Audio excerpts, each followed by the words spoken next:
नमस्कार, India news देख रहे हैं आप। आपके साथ मैं हूं आयुष सूर्यवंशी। रक्षा मंत्री राजनाथ सिंह ने राज्यसभा में कहा कि 15 जून को गलवान घाटी में हुई हिंसक झड़प में हमारे 20 जवान शहीद हुए। पीएम मोदी ने लद्दाख में जाकर जवानों का हौसला बढ़ाया। रक्षा मंत्री ने यह भी कहा कि बॉर्डर पर तनाव रहेगा तो द्विपक्षीय रिश्तों पर भी असर होगा। राजनाथ सिंह ने कहा कि शांति बहाल करने के लिए कई समझौते किए गए।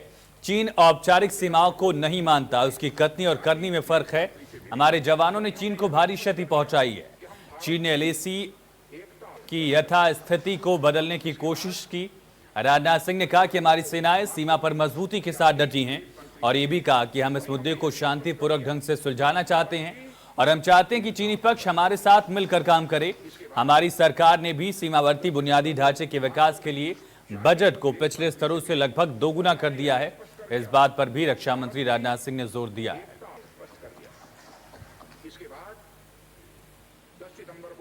अभी तक इंडिया चाइना के बॉर्डर एरियाज में commonly delineated line of actual control नहीं है और एलएसी को लेकर दोनों का परसेप्शन भी यह अलग अलग है। इसलिए पीस और ट्रैंक्विलिटी बहाल रखने के लिए दोनों देशों के बीच कई तरह की एग्रीमेंट्स और प्रोटोकॉल्स भी हुए हैं।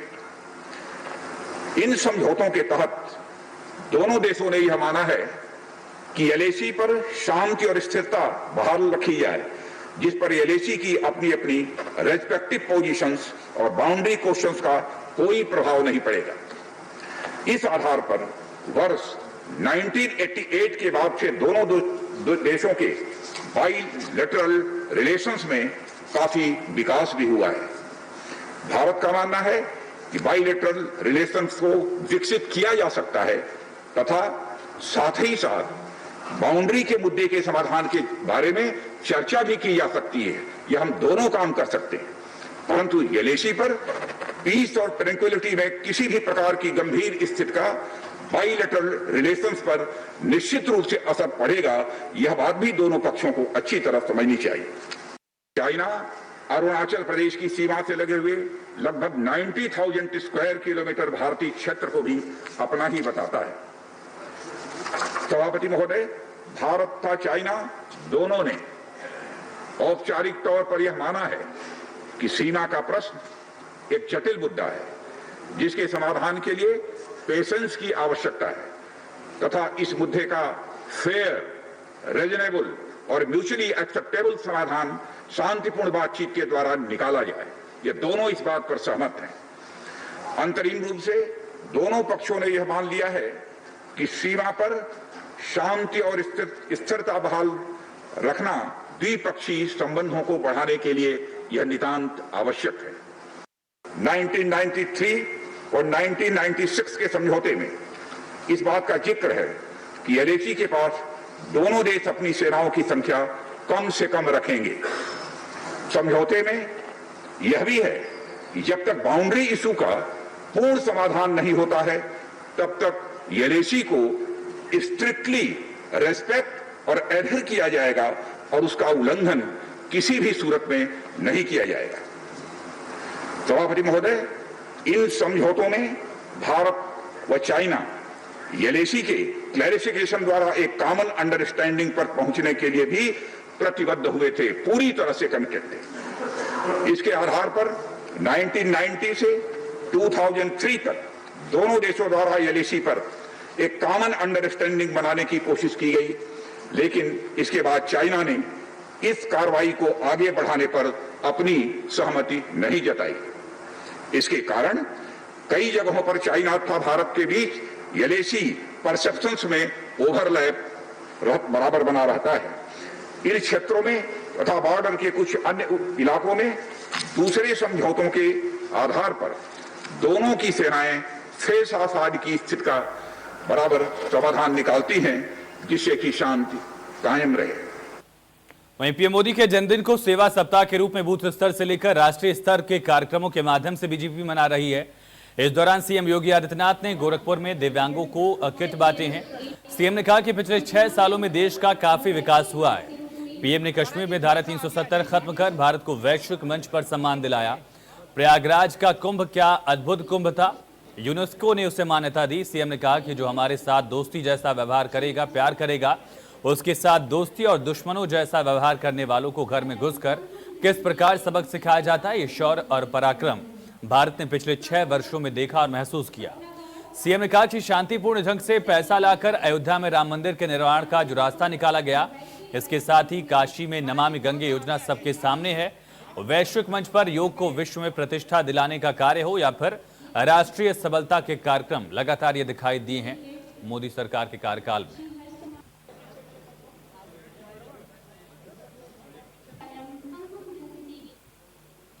वहीं पीएम मोदी के जन्मदिवस के अवसर पर विपक्ष आज बेरोजगार दिवस मना रहा है।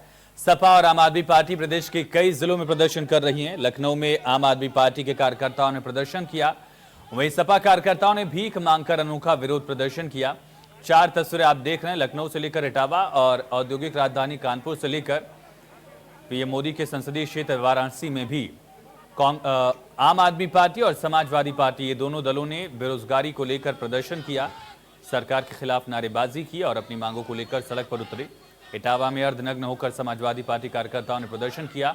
कानपुर में भी समाजवादी पार्टी के कार्यकर्ता रोड पर उतरे, बैनर तख्ती लेकर। लखनऊ में पुलिस ने हल्का बल का इस्तेमाल भी किया और कार्यकर्ताओं को हिरासत में लिया है। वाराणसी की तस्वीरें भी आप देख रहे हैं। और लखनऊ से खबर है, आम आदमी पार्टी छात्र विंग का प्रदर्शन भी यहां पर दिखा है।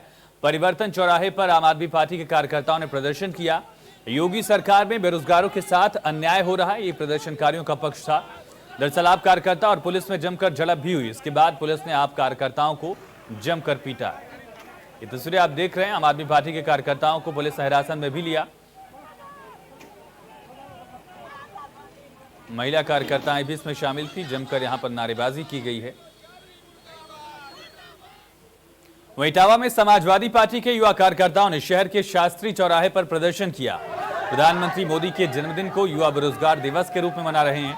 प्रदर्शन कर रहे सपा कार्यकर्ताओं ने केंद्र और प्रदेश सरकार के खिलाफ जमकर नारेबाजी यहां पर की है।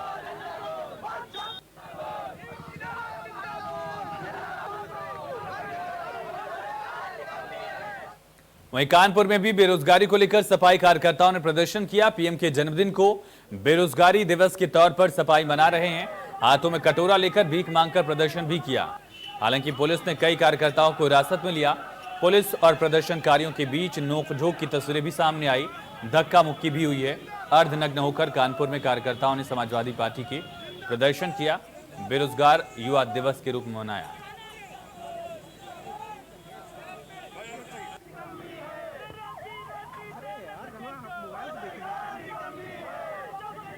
वहीं वाराणसी में बेरोजगारों ने प्रधानमंत्री का जन्मदिन अनोखे तरीके से मनाया और पीएम के जन्मदिन को बेरोजगार दिवस के रूप में मनाया गया।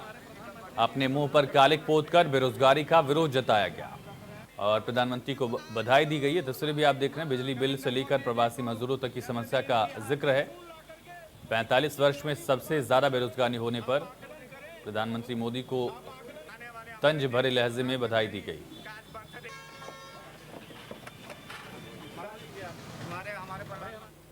वहीं यूपी सरकार के बनाए गए 5 साल संविदा कानून को लेकर बेरोजगार युवक सड़क पर उतर आया। महोबा में सैकड़ों बेरोजगार युवकों ने सड़कों पर उतरकर प्रदर्शन किया, सरकार के बनाए कानून का विरोध किया है।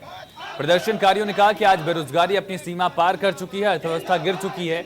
यूपी में 5 वर्ष के लिए संविदा के लिए काला कानून लाया गया, इसका विरोध किया गया है।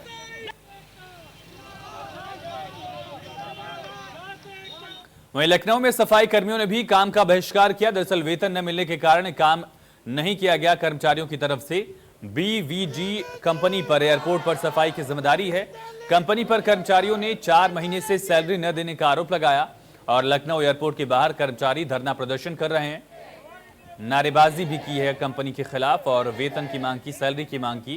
कहना यह है कि 4 महीने से सैलरी नहीं दी गई। वहीं गाजियाबाद के विजयनगर थाना इलाके में प्राइवेट स्कूल में उस समय अफरा तफरी मच गई जब एक महिला हाथ में ब्लेड लेकर स्कूल पर पहुंची और महिला ने अपनी कलाई पर ब्लेड से स्कूल की प्रिंसिपल का नाम भी लिख दिया। आरोप है कि महिला का स्कूल की प्रिंसिपल से किसी बात को लेकर विवाद हो गया था।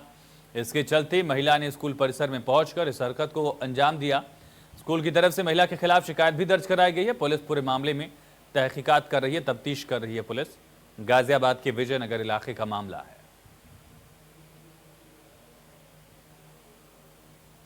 वहीं बुलंदशहर में पीएम केयर फंड में प्रवासी मजदूरों को गंतव्य तक पहुंचाने की आड़ में जमकर सरकारी लूट की गई। बुलंदशहर से 11 मई 2020 से लेकर 18 मई 2020 तक यानी 8 दिन में 30,075 प्रवासी मजदूरों को यूपी के बॉर्डर तक या उनके गंतव्य तक 964 यूपी रोडर्स की बसों से भेजा गया था।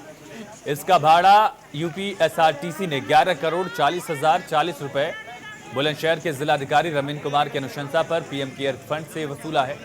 यानी उत्तर प्रदेश परिवहन निगम की एक बस में 30 से 31 यात्रियों को भेजा गया और 30 से 31 प्रवासी मजदूरों को गंतव्य तक पहुंचाने की एवज में प्रत्येक रोडवेज बस से 1,14,149 रुपए एक बस को मिला है। यूं कहें कि यूपीएसआरटीसी ने बुलंदशहर से गंतव्य तक हर प्रवासी मजदूर को पहुंचाने का किराया 3,658 रुपए वसूला, वो भी प्रधानमंत्री केयर फंड से। ये किराया ट्रेन के एसी कोच और रोडवेज की एसी बस से भी कहीं ज्यादा है और साधारण रोडवेज बस किराए से कई गुना ज्यादा है। हमारे यहाँ नोडल सेंटर बनाया गया बुलंदशहर में सरकार द्वारा, तो उसमें हमारे यहाँ 11/5 से 18/5 तक एक अभियान चला, जिसमें हरियाणा और अन्य प्रदेश से श्रमिक आए, जिनको हमारे द्वारा यहाँ अलग अलग डिस्ट्रिक्ट के हिसाब से छांट के उनको जनपदों में जहाँ के वो रहने वाले थे उनके गंतव्य जनपदों को बसों द्वारा भेजा गया। इसमें 8 दिन में हमारी 964 बसें भेजी हम हमारे द्वारा। इसमें हमारे द्वारा 30,075 यात्री भेजे गए, जिसका टोटल बाद में जो बिल अमाउंट जो उसका बना 11,40,40 रुपये बना, जो शासन द्वारा परिवहन विभाग को जिला अधिकारी माध्यम से भिजवा दिया गया। वहीं गोंडा के रुद्रगढ़ नौसी के मजरा पंडितपुरवा गांव में काफी दिनों से लोग कोबरा सांप की दहशत से परेशान थे। आए दिन यहां कोबरा दिखता था, ऐसे लोग लगातार डर रहे थे। सुबह सांप का रेस्क्यू करने वाला एक शख्स अपने तंत्र मंत्र से विषैले कोबरा का रेस्क्यू किया, उसे कपड़े की एक पोटली में बंद किया। इसके बाद ग्रामीणों ने राहत की सांस ली है। लोगों का कहना था कि ये कोबरा लगातार रात में दिखाई दे रहा था, इससे आने वाले लोगों के लिए भी एक परेशानी का सबब बन चुका था। हालांकि लोगों ने सर्पमित्र बुलाकर इसका रेस्क्यू कराया और अब लोगों ने राहत की सांस ली है। तस्वीरें भी आप देख रहे हैं रेस्क्यू के दौरान की तस्वीरें। वहीं कोरोना काल के बीच गाजीपुर में गंगा घाट पर पितृ तर्पण के लिए श्रद्धालुओं की भारी भीड़ दिखी है। श्रद्धालु अपने पूर्वजों का आशीर्वाद प्राप्त करने और उनको तर्पण करने के लिए विधि विधान से पूजा अर्चन कर पिंडदान कर रहे हैं। गंगा घाट पर लोगों का हुजूम भी दिख रहा है। कई लोग अपने सर का मुंडन कराते हुए दिखे तो कहीं ब्राह्मणों के सानिध्य में अपने पितरों के तर्पण करने की प्रक्रिया में वो शामिल दिखे। हालांकि इस दौरान कोविड-19 महामारी गाइडलाइन का उल्लंघन होते हुए भी देखा गया।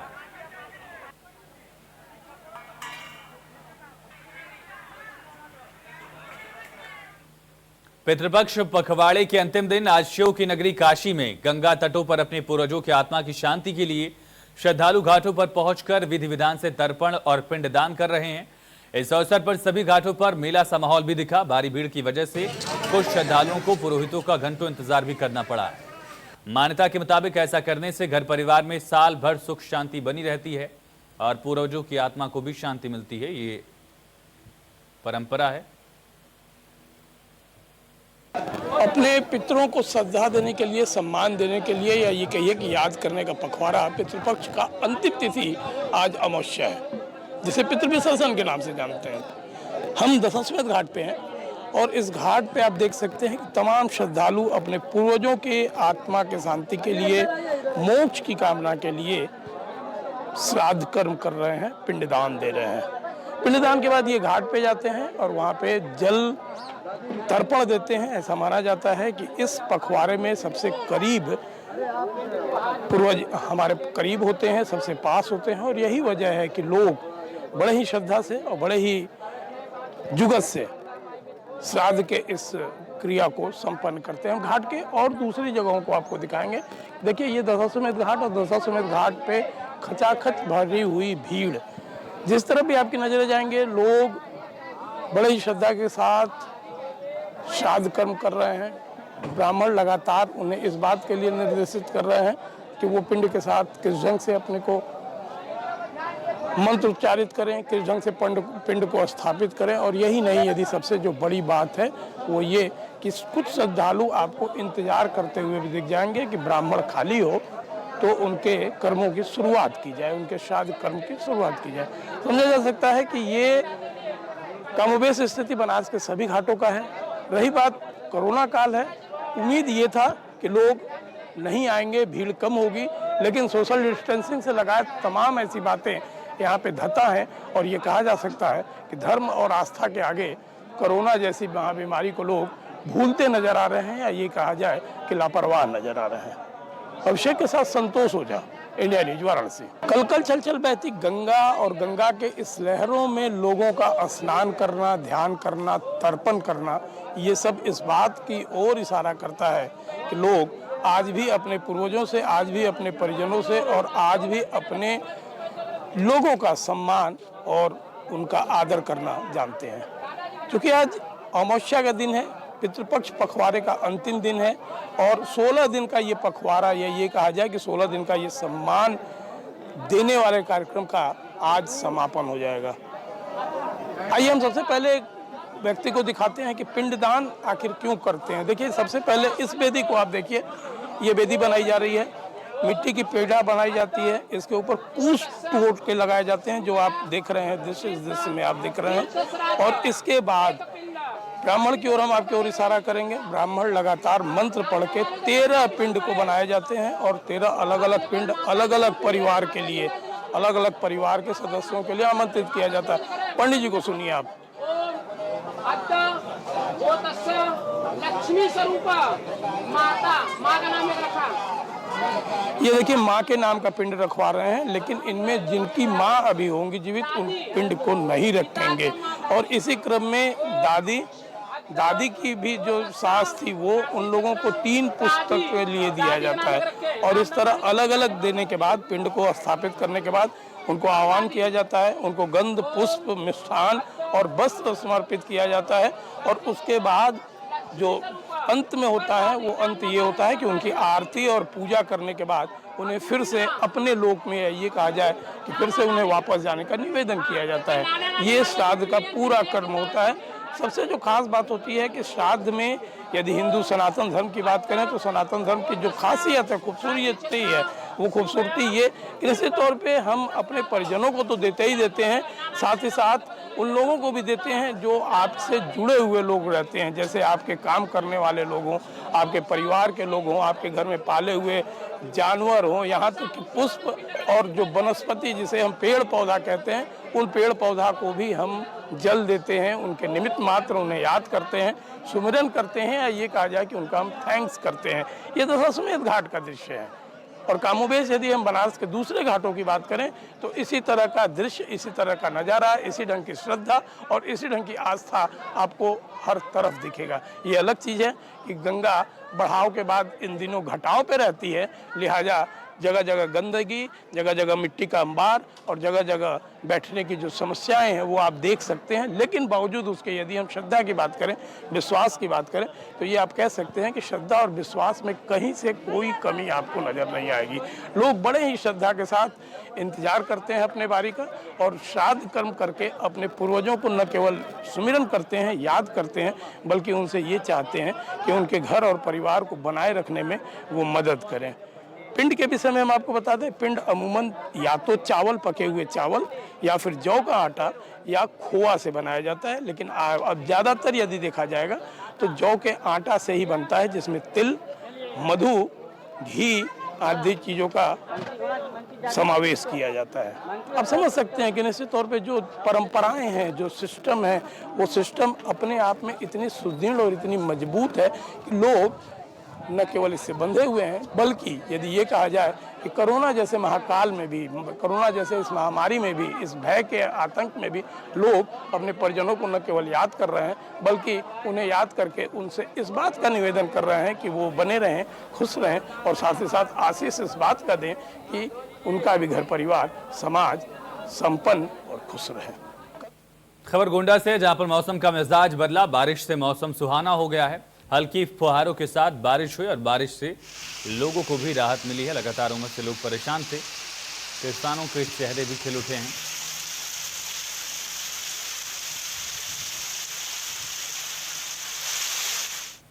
पंचायत चुनाव कब होंगे इसके बारे में अभी कुछ कह पाना जल्दबाजी होगी, लेकिन पंचायत चुनाव लड़ने के इच्छुक प्रत्याशियों ने तैयारी शुरू कर दी है। बागपत में चुनाव लड़ने के इच्छुक संभावित प्रत्याशी ने पैसों और हथियारों के दम पर चुनाव जीतने की बात कहकर मतदाताओं पर दबाव बनाना चाहा। इस शख्स का ये वीडियो सोशल मीडिया पर वायरल हो गया है। पुलिस हरकत में आई, आरोपी के खिलाफ केस दर्ज कर मामले की जांच में जुट गई है पुलिस। और नोट की रही बात, एक मैं गरीब हूं, मैं प्रधान पद का उम्मीदवार हूं हिलवाड़ी, और 13 फार्म है छक्के छुड़वा दूंगा बिल्कुल, पैसे दे भी और वैसे भी। और यही जानने के लिए है कि पैसा ही ते ही इलेक्शन जीतते जाता है, तो पैसा लगा के दिखाऊंगे कि कितना लगता है। 1 करोड़ रुपए की संपत्ति हमारी है, 1 करोड़ रुपया लगाने की गुंजाइश है। जो 1 करोड़ रुपए में भी अगर प्रधान पद का उम्मीदवार नहीं होता तो 35 में कोई प्रधान नहीं। खबर आगरा से है, जहां पर दबंगों के हौसले लगातार बुलंद दिख रहे हैं। दुकान में बाहर दबंगों ने तोड़फोड़ की है और विरोध पर व्यापारी को जान से मारने की धमकी दी गई। आगरा में दुकान के बाहर दबंगों ने तोड़फोड़ की। व्यापारी ने दबंगों पर पीछा करने का आरोप भी लगाया। दबंगों की तोड़फोड़ की यह वारदात सीसीटीवी में कैद हो गई है। व्यापारी ने पुलिस सुरक्षा की गुहार लगाई। आगरा के डौकी थाना इलाके का मामला। ये देखिए किस तरीके से दुकान के बाहर तोड़ फोड़ की गई है। दुकान के बाहर किस तरीके से जो दबंग थे वो पहुंचे और दुकान के बाहर तोड़ फोड़ की। यहां लगी सीसीटीवी कैमरे में पूरी वारदात कैद हो गई है। व्यापारी ने यह भी आरोप लगाया कि दबंग लगातार उसका पीछा कर रहे थे। पुलिस सुरक्षा की गुहार भी लगाई गई है व्यापारी की तरफ से।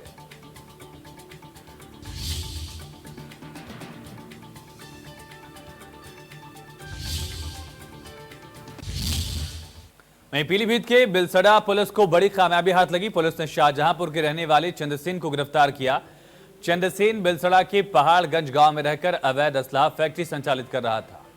पुलिस ने 4 अवैध तमंचा, 2 बंदूक, भारी मात्रा में 12 बोर के कारतूस भी बरामद किए हैं और पकड़े गए चंद्रसेन के पास से कई हथियार मिले हैं। एक शातिर किस्म का अपराधी से माना जाता है। ये देखिए छोटी बंदूकों से लेकर राइफल्स भी यहाँ पर अवैध तरीके से जो बनाई जाती थी वो भी यहाँ पर रखी गई है। 12 से ज्यादा कारतूस बरामद की गई, 2 बंदूक और 4 अवैध तमंचे बरामद किए गए। वहीं अलीगढ़ में एनआरसी के विरोध में प्रदर्शन के दौरान जो घटनाएं हुई थी उसमें सरजिल उस्मानी को जेल भेजा गया था, जो अभी जमानत पर रिहा है। अलीगढ़ मुस्लिम विश्वविद्यालय के पूर्व छात्र और बीजेपी नेता निश्चित शर्मा ने आरोप लगाया कि सरजिल की ओर से सोशल मीडिया पर भड़काऊ टिप्पणी की जा रही है। इसे लेकर डीजीपी को लेटर लिखा है। साथ ही अलीगढ़ एसएसपी को भी प्रार्थना पत्र दिया। निश्चित का आरोप है कि लोग हिंदुत्व के खिलाफ लोगों को उकसाने का काम कर रहे हैं।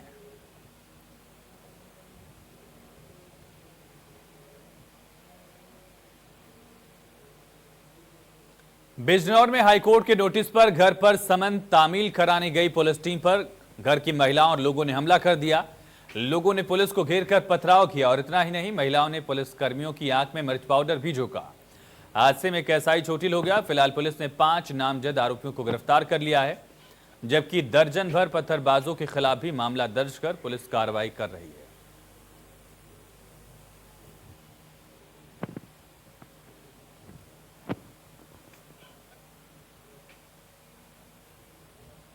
वहीं नोएडा प्राधिकरण के बाहर पिछले 3 दिनों से सफाई कर्मियों का प्रदर्शन जारी है और ऐसे में इस प्रदर्शन को दबाने के लिए प्राधिकरण प्रदर्शन में शामिल लोगों को नौकरी से बाहर निकाल रहा है।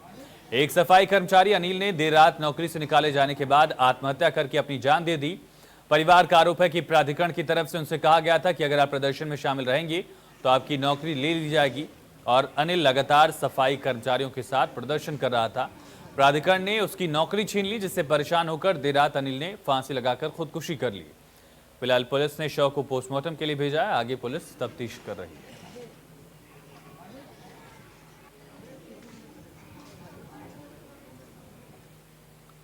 चलिए इसी के साथ बुलेटिन में इतना ही, लेकिन खबरें लगातार जारी हैं, बने रहिए।